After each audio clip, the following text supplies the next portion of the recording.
Fire Radio.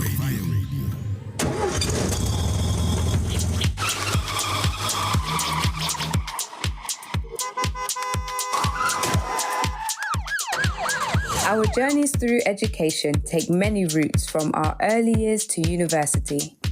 Academic Crossroads is here to explore key elements to help equip you along the way.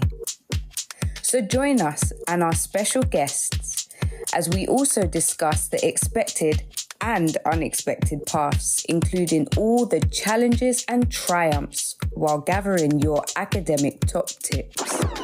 This is Academic Crossroads with your host, Dr. Leanne J. Adu-Boahene. Good evening, everyone, and welcome back to Academic Crossroads here on Fire Radio.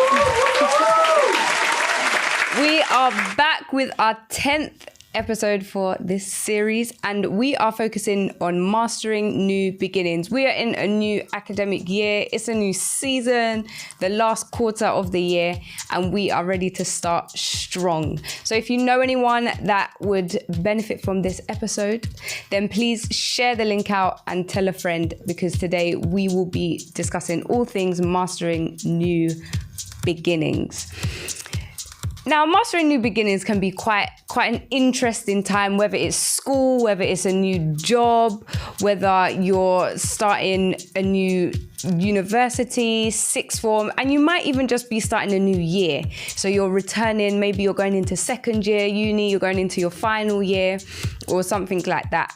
And it all counts as new beginnings, right? Because we're all starting something new. So for those of you that are returning, or those of you that have started maybe a new job recently, or even the position you're in now, maybe you took some annual leave over the summer and you've had a nice break, and now you're returning to what hopefully will be a nice and smooth transition back into work.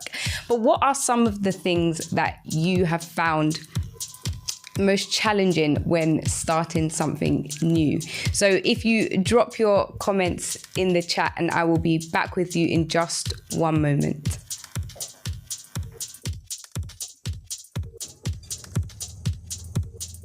On Fire Radio.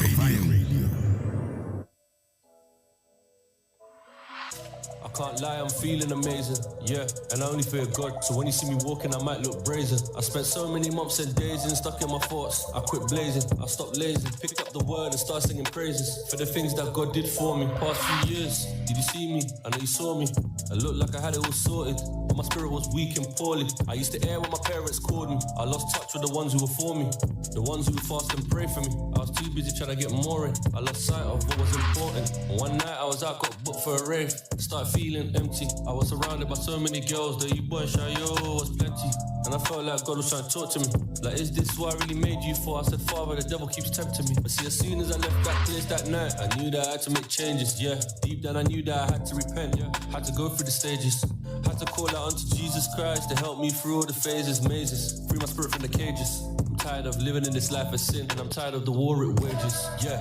Salvation, I'm trying to walk on the winner's side. Lord knows I'm tired and drained from living a sinner's life. Even though I walk through the valley of the shadow of death, I don't fear no evil, cause I know that you are with me. I know that you are with me, yeah. Salvation, I'm trying to walk on the winner's side. Lord knows I'm tired and drained from living a sinner's life. Even though I walk through the valley of the shadow of death, I don't fear no evil, cause I know that you are with me. I know that you are with me. Fast forward, now I'm the one that's preaching, trying to give you the gospel. In God's eyes, it don't matter if you're sitting in a mansion or sitting in a hostel. God says come as you are, don't matter how much dough you got sitting in the bank. It don't matter what your past is holding against you, cause he'll wipe it blank. As long as you're being sincere, well, ask that he draws you near. I know the world tries to act like God ain't cool, but bro, do you see this flare? I don't wanna die and end up in hell. Of course I'm scared, so I'm trying to do right by the Almighty. If you calls on me, then I'm there. Yeah, how do you think that God really feels? You don't check for him on a normal day, but in trouble you be praying that God is real. Look, your faith is shaky. In order to grow, you really gotta hold it still. Learn to rely on the Holy Father, cause if you do, then you can really chill. Learn to rely on the Holy Father, cause if he said he's gonna do it, then he will. He loves us so much, he sent down his one son to take care of the bill. Yeah. I give thanks to the Holy Father, cause he said there's more to add to my story. I'm so grateful for your mercy, Lord. I just wanna give you all of the glory. Yeah. salvation. I'm trying to walk on the winner's side. Lord knows I'm tired and drained from living a sinner's life. Even though I walk through the valley of the shadow of death, I don't fear no evil, cause I know that you are with me. I know that you are with me. Yeah.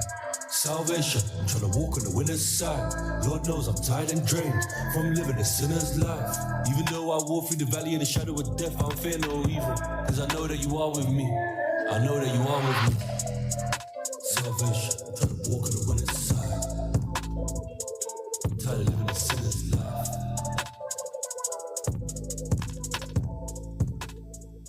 This is Academic Crossroads. Good evening and welcome back to Academic Crossroads here on Fire Radio. So thank you all for joining us this evening. Dorette, Mama Val, Mama Nobu, Steph, Stella, Susie, thank you all for joining us. Mercy, Michael, Tendai, Ev, Jackie, Sib, Yvonne, please let us know what's the hardest part of starting something new.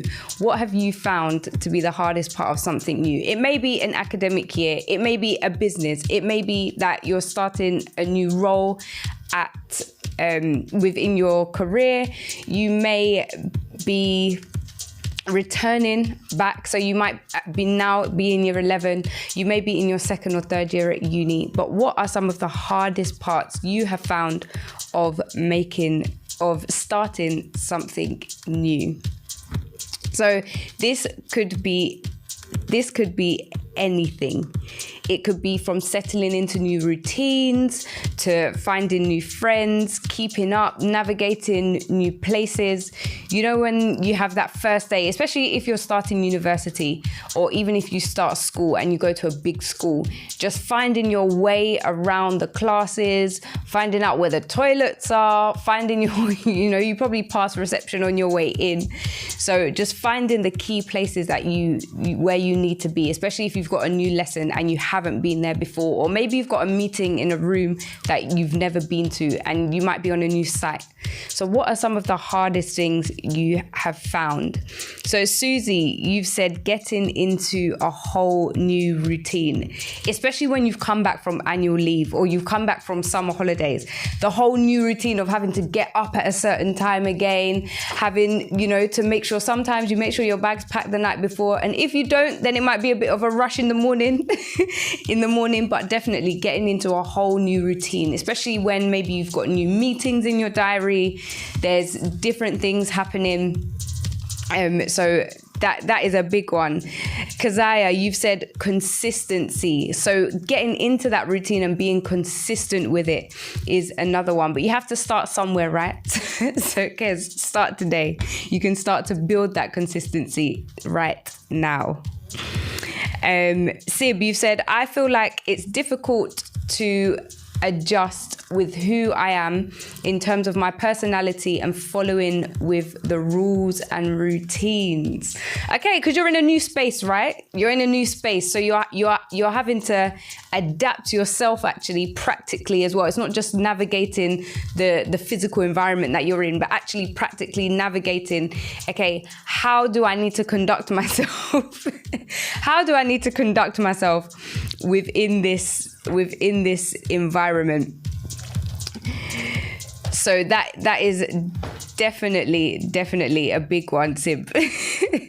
And especially when you're meeting new people, you might meet people that are in your class or on your team, and then it might be that you're meeting like head teachers or deputy directors or directors, and so you're having to navigate all of those new things. Tendai, you've said actually starting, then you realize once you've started, it's not that bad.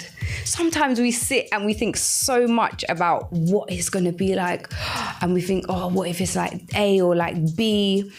And Tendai, you're right, actually, more often than not, once you start something, it's not actually as bad. You work your way through things, you begin to navigate the environment, begin to navigate your schedule, you work out what works for you and how it best maybe works for your family as well within that environment and for that new routine.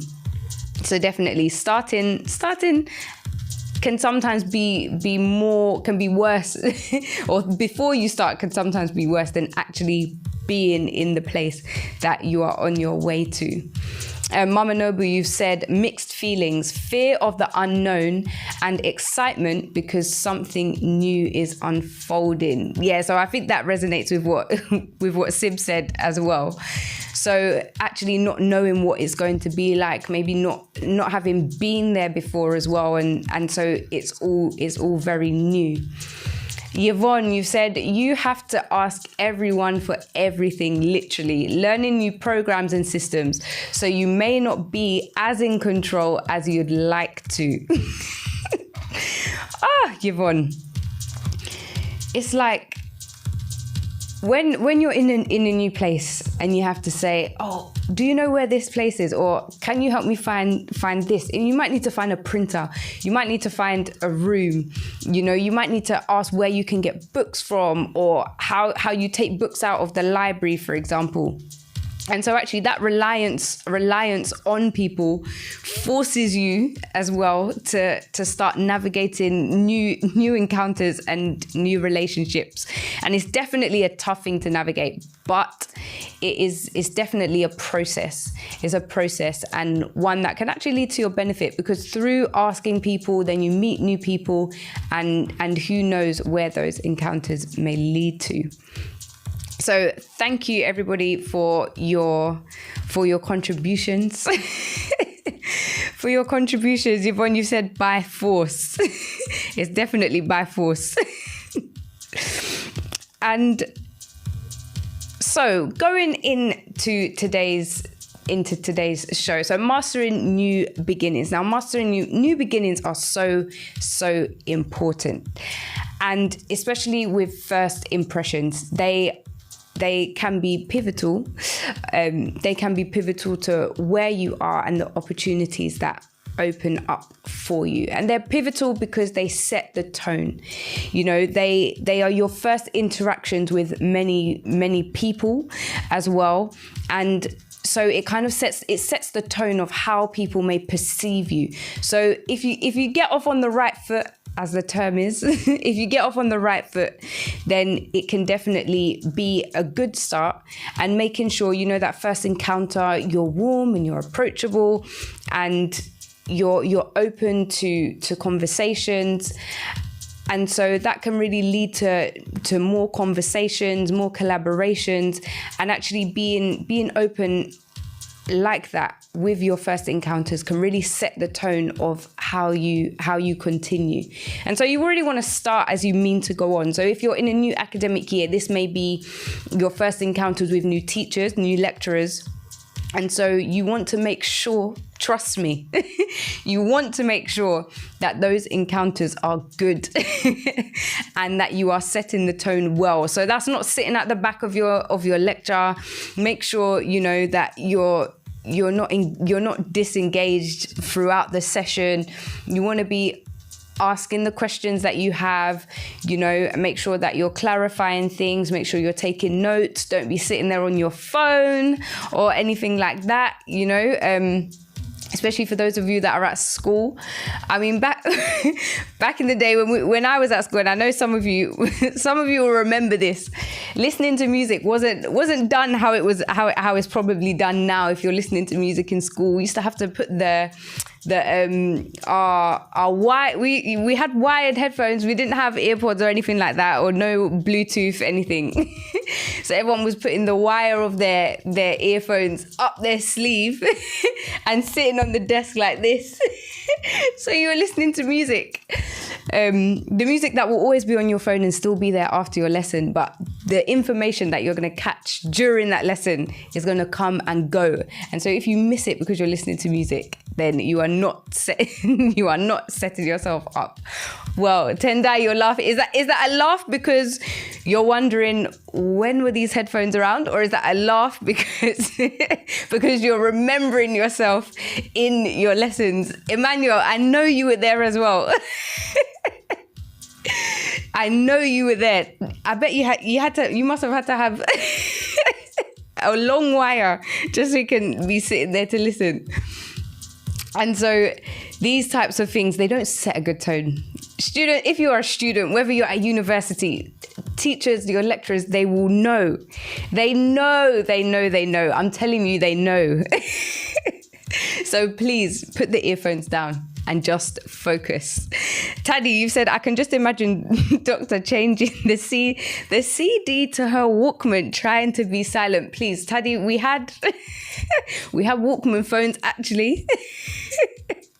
So we didn't quite bring the physical Walkmans to school. That was many years before, but we definitely had the earphones in the sleeves.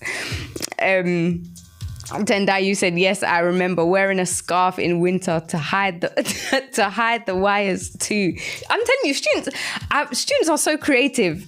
If you're a student and anyone tells you you're not creative, it's not true, because students are creative. How can you be thinking of strategies like this? Steph, MP3 players too. It's even true, the Apple ones. And so setting the tone, make sure you are setting the tone well. And being just reminded that people remember their early encounters. So if you are starting a new role, people will remember you. The first time they meet you and encounter you, what were you like? How did you interact with them? If you had a meeting with them, were you on time? Were you punctual? Did you arrive early? If you have a lecture, I'm telling you, your lecturers will remember where people sat, people that were engaged. And so you really want to make sure that actually you are setting a good tone to start with, because people remember early encounters. And sometimes it can shape the way people navigate and engage with you beyond their first encounter.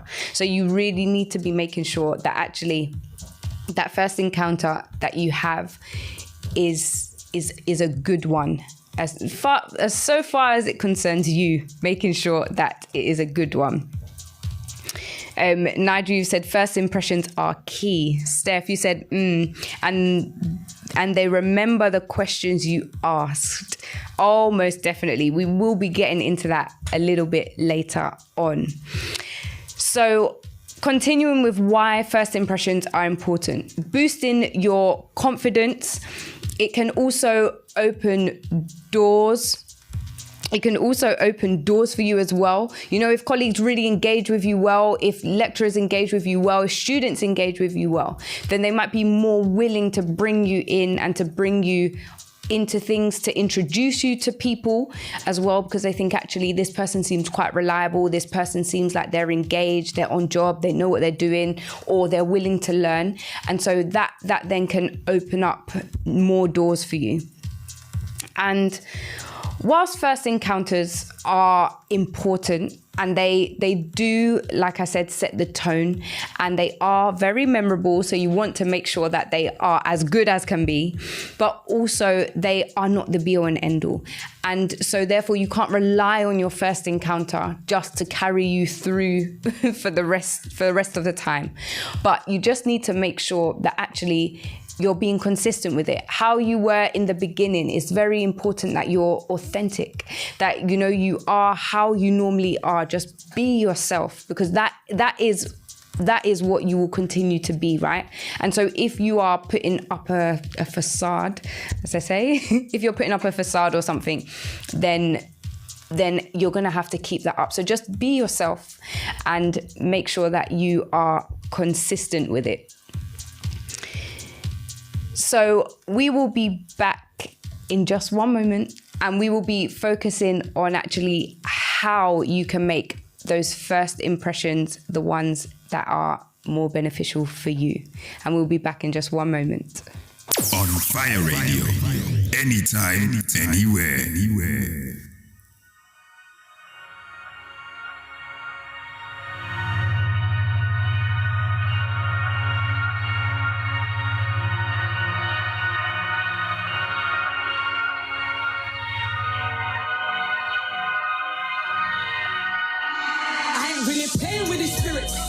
They're stubborn false idols and they're spitting on their Bibles. This is I ain't really playing with his spirits. They're losing their souls, it's out of control. I'm just really saying what it is.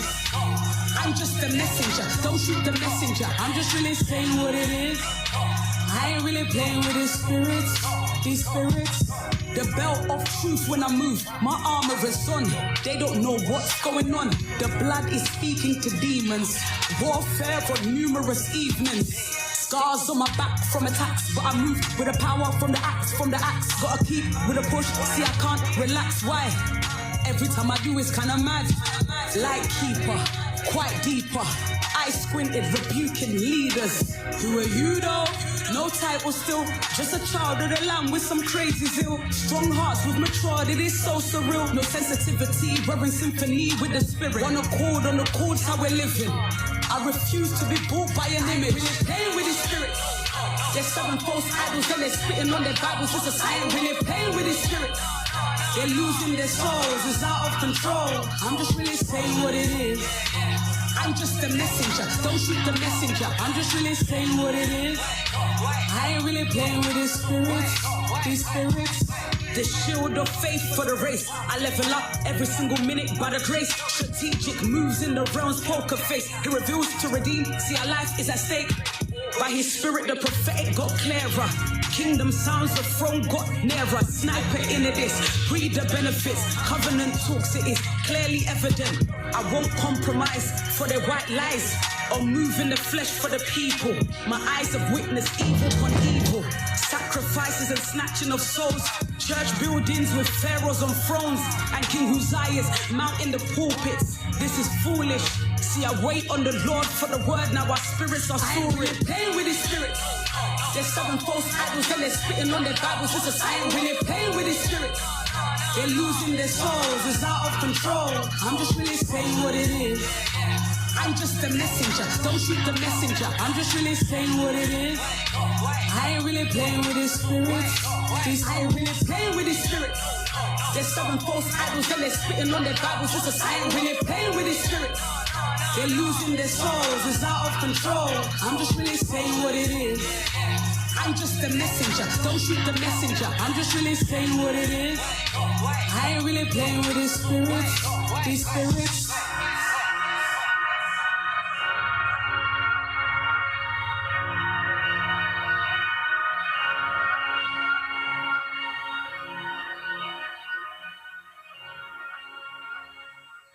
This is Academic Crossroads.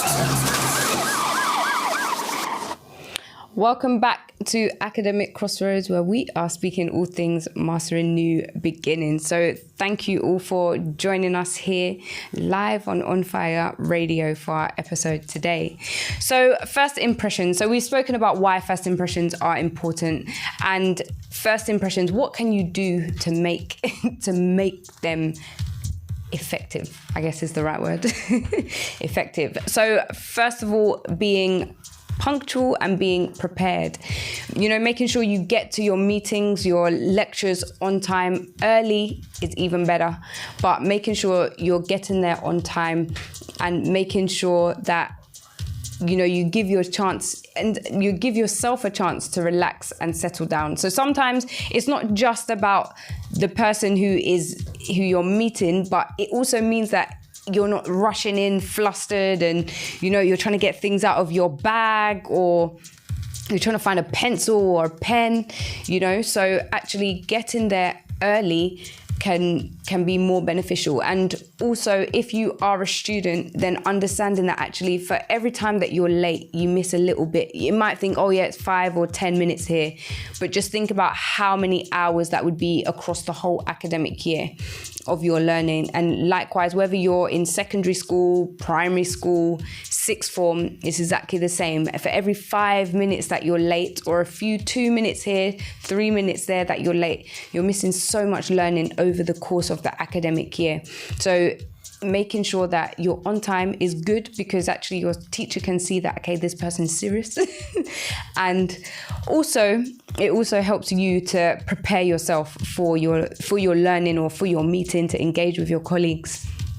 And in terms of being prepared, making sure that you actually, if you are meeting someone for the first time, doing a bit of research, find out a bit about them, then it gives you the opportunity to ask questions. It gives you the opportunity to, you know, ask them some things about themselves or about their work or their research, it may be. And so making sure that you have that, and it gives you some conversation starters too. So being punctual and being prepared.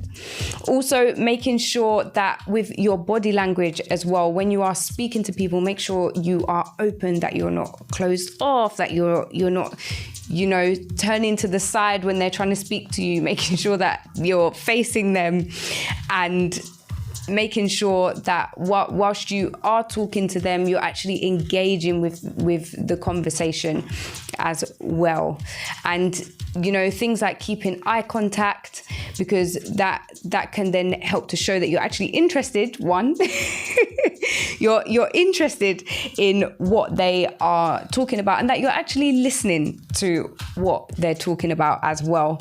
So making sure that you're engaging with eye contact. And finally, that you are being an active listener. So when they're talking, not just ask questions, like make a mental note of what they've said to you within the conversation, so that you can ask appropriate questions as the conversation is happening, but also making mental notes so that actually when you catch up with them again, or when you go to speak to them next time, you remember what you previously spoke about. And so you can ask them. It may be directly with the content that you're talking about, or it may also be maybe something that they've mentioned about, I don't know, their sibling, or, you know, maybe they play a certain sport or something like that. So just making those mental notes as well. And depending on the circumstance and how it is, I know some people have like Excel sheets as well, especially when they are working maybe with clients or they're networking, and they just make notes of what people have said. So then when they go to engage with them again, then it's just easy to have a refresher about what was discussed. And then that can be an easy way to lead into the conversation. So making sure you are being punctual and prepared, making sure you are thinking about your body language, eye contact, and being an active listener as well. So before we get into our What's Up Doc segment, we are just going to take a short break, and I will be back with you. But I'm not in the studio on my own for our What's Up Doc segment today. So we have a live question here, but we'll introduce them a little bit later. So we'll be back in just one moment. On Fire Radio, anytime, anywhere.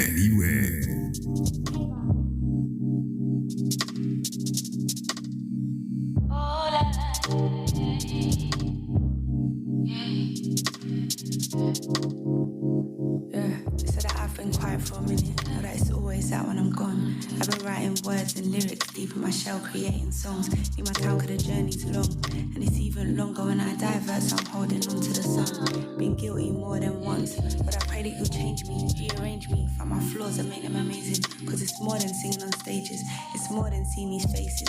It's more like speaking to souls, but these words are yours, and I'm just an agent. I got a purpose, I gotta chase it. I'm just at work, limited time, unlimited perks. Often I strongly dislike the feeling, it's really weird. Pray for change, but then I get scared. Running like Jonah, wailing with fear. Feeling alone, but really you're there. So I say surrounded with all of your care and love. It's crazy. It's crazy, man.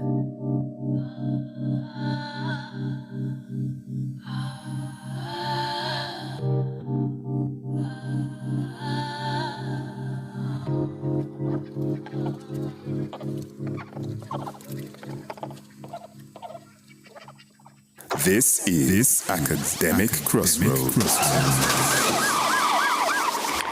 So welcome back to Academic Crossroads here on Fire Radio, and we are on episode 10, Mastering New Beginnings. So thank you all for joining us. Now we are going into our segment of the show. I inquire to ask him, what's up, Doc? And for today's What's Up Doc segment, we have a live question in the studio. So would you like to introduce yourself?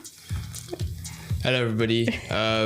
It's me, Makaya. I'm going to be doing the live question today. So thank you so much for joining us here in the studio, Makaya. So just to give you a bit of background, Makaya is in year 11 at school. So please, can you ask us your question? So my question is, what techniques for study are actually effective in aiding the retention of knowledge so that it stays in your brain, you don't just learn it and then you forget it the next day?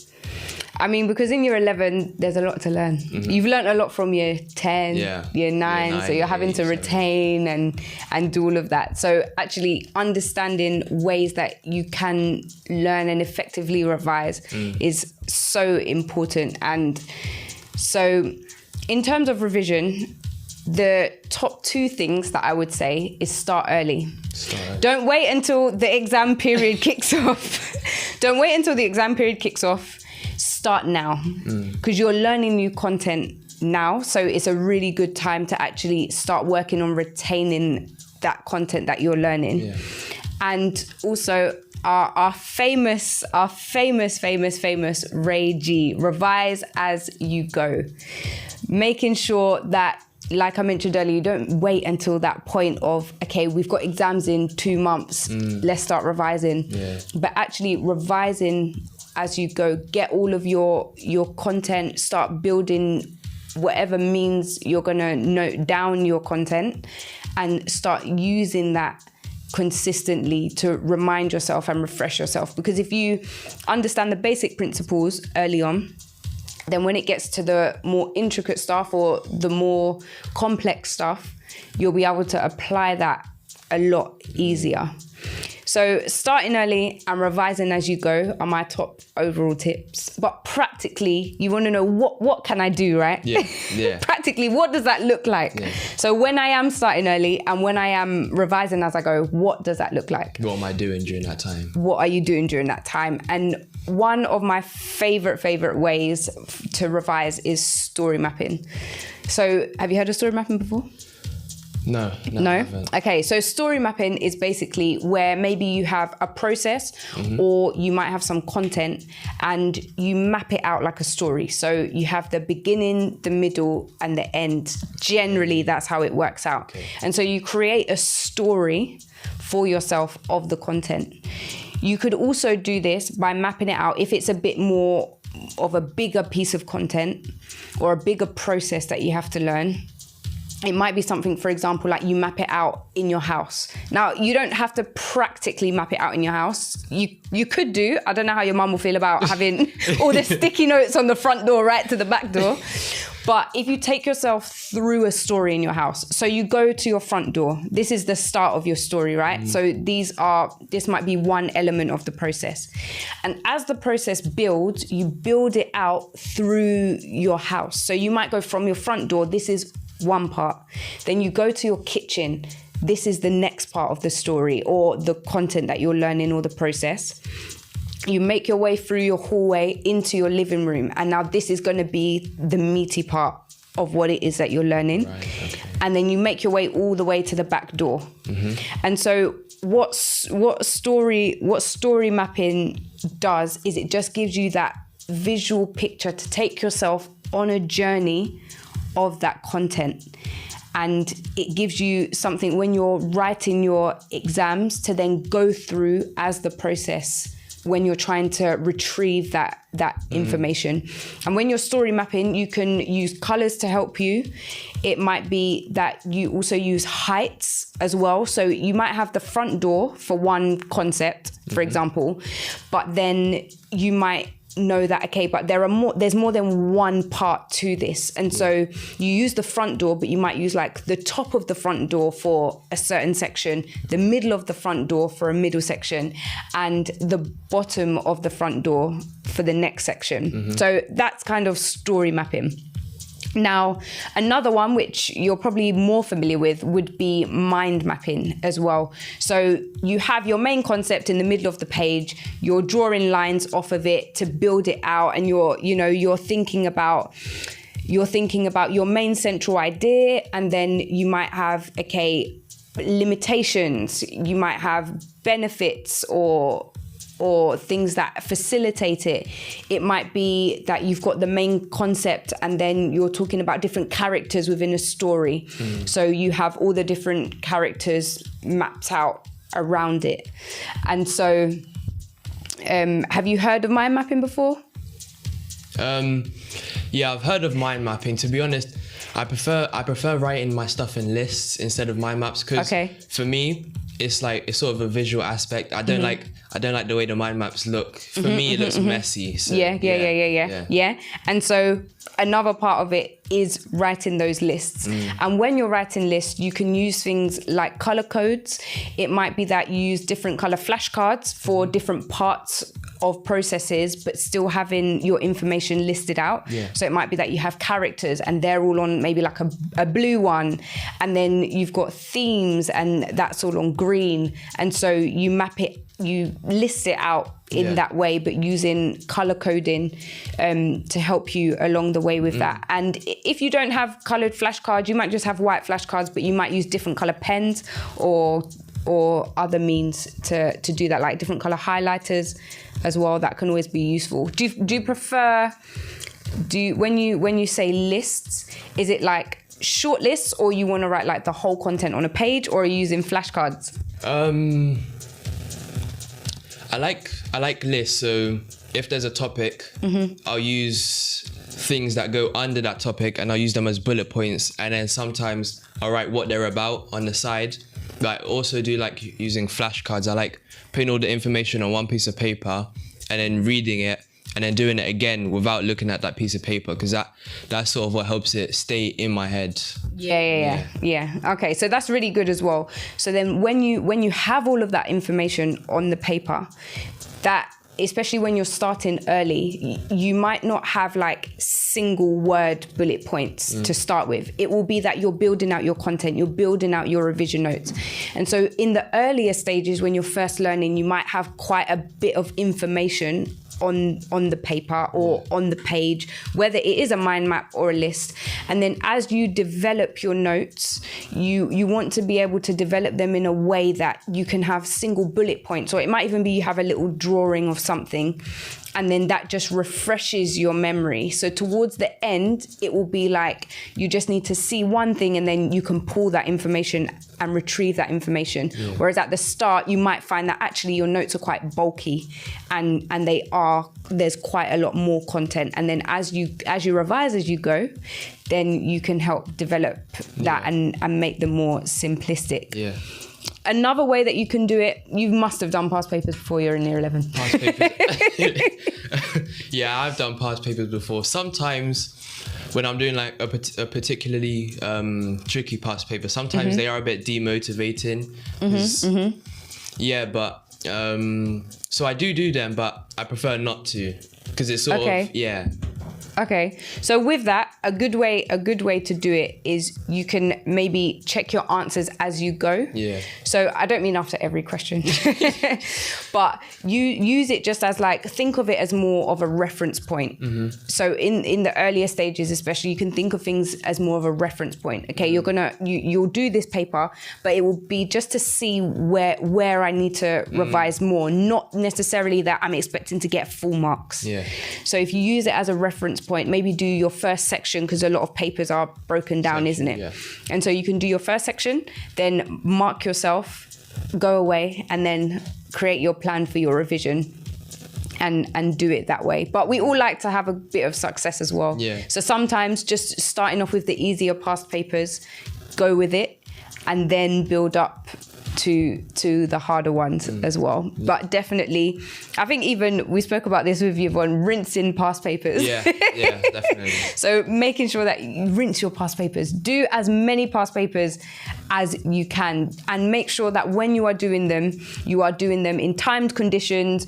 You know, you haven't got any papers on the desk. Like, make it as exam condition as possible, and it will really help you, because part of being in the exam isn't just getting the work done and getting the test written. It's actually being familiar with that environment, making sure you know that you're used to doing it in timed conditions. Do you give yourself an hour for an hour paper, or do you really give yourself 2 hours? for the paper. Do you often do them in timed conditions, or do you find that you just run through them? Sometimes, like, I remember before the holidays, I printed out a whole stack of past papers so that I could keep myself busy during the holidays. Okay, so, that's good. Yeah. So there were some that I would do in time conditions, and there were others that I would do as I went. So I'd do them, and if there was something that I wasn't sure on, I'd reference to a revision guide, and then I'd learn about that topic, and then I'd go back and answer the question. Oh, okay. Yeah. So that's a good way. That's a good way to do it. So using it as actually a revision tool. Yeah. In that way. So Nigel, you've said past papers were the best way to revise for me. They gave me an idea of what to expect. Sithi, you've said, was it cheating when teachers told us the questions that are coming up for the exam? I revised like that. I think it depends, because even if they tell you the questions, often if it's like an English paper, for example, and also it depends what exam it is, but if it was like an English paper, for example, then actually you still have to answer the question. You still have to be able to formulate your own ideas, draw out the themes, and be able to relate them, be able to contrast things, and make sure you're able to develop them. And so whilst sometimes they hinted maybe at what was coming up, your answer still had to be yours, especially if it was something more like an English paper. Yeah. So Yvonne, it could also help you know what your strengths and weaknesses are in relation to the skills / the questions you know well, as tedious as it can be. That's true. Definitely. And that's what the way that you used it, isn't it? So it can definitely help give you a more broader overview. And so they're really good to do at the start as well. Start early and utilize them. Steph, you said some teachers are on the board that set the questions. Some teachers are on the board that set the questions and mark the papers. Well, we're hoping that they don't give you the questions. Nigel, you said, Makaya, what's a tip you have for year 10 students? One tip that I wish that I had known when I started year 10 is that you have to start revising early, because it's good to revise. It's good to revise towards the end, but towards the end, you're always rushing, and it's not good to be rushing, because then you miss important bits of knowledge. For example, in year 10, when we started our first set of mocks, I think it was a month before. That's when the library was packed. Every single year 10 student was in there studying. It got to the point where they should be. where they had to close the library for the other students just because there was too many year 10s in there. And that's because nobody had started revising early. So now what I've done in year 11, I've just started. I've been going to the library sometimes at break, sometimes at lunch, just to do a bit of revision here and there, just so that when it comes to mocks period or actual exams period, I'm ready and I'm not having to rush to revise. Smart. Work smart. You're working smart, Makaya. So definitely starting early. So if you are in year 10, even if you are in year 11, that is so key and so important. Start early and get in there, and so you're not closing down the library for the rest of the students. And finally, Makaya, my last tip for you would be actually to teach. So when you learn a topic, teach someone. You have siblings. You can teach your siblings. You could teach your parents. You could teach other students that are in your school as well. So actually being able to teach it means that you're actually refining your understanding to be able to deliver the information in a way that is digestible. And so it means that you have to get to a point in your own understanding where actually now is the point where I can then deliver that information. So if you are able to find your topic that you're talking about and then actually utilize the time that you have, learn it, digest it, understand it, and then teach it to somebody else, then it will also show what you know really well. It will also show maybe the bits that you might need to do a little bit more digesting. And because then also if they have questions as well, those questions you can't prep for, right? And so when you're having those questions asked to you, then it's really testing your knowledge live. Helps to refine. Yeah. So doing your story mapping, making sure you're doing mind maps, making sure you're exhausting those past papers, putting your lists together and color coding, and then making sure you're teaching other students as well. Yeah. So, do you feel like that answers your question? Yeah, that more than answered my question. I feel like I'm ready to go away with that knowledge and use it. Okay. Yeah. And if you are year 10, remember what Micaiah said, start early. Start early. Start early. So, Direct, you said he definitely has students he can teach at home. So that is what we want. Nigel, you said great tip, Doc. Teach it. Amen. Yvonne, that's deep, Doc. Learn it, digest it, then teach it. So remember, if you are a year 11 student, you may be a year 10 student, you may be at university, or it may even be that actually you're at work and you have stuff that you need to deliver in a presentation, but making sure that you learn the content, you digest it, and then you will be able to teach it. So that is all we have time for here on Academic Crossroads this week. But it has been our 10th episode focusing on mastering new beginnings. So thank you all. I have been your host, Dr. Leanne J, with my special guest, Micaiah. And we will be back same time, same place next week here on Fire Radio. On Fire Radio. On Fire Radio. Anytime, anywhere. This is Academic Crossroads. You have been listening to Academic Crossroads. Join us same time next week for more academic top tips with your host, Dr. Leanne J. Adu-Boahene.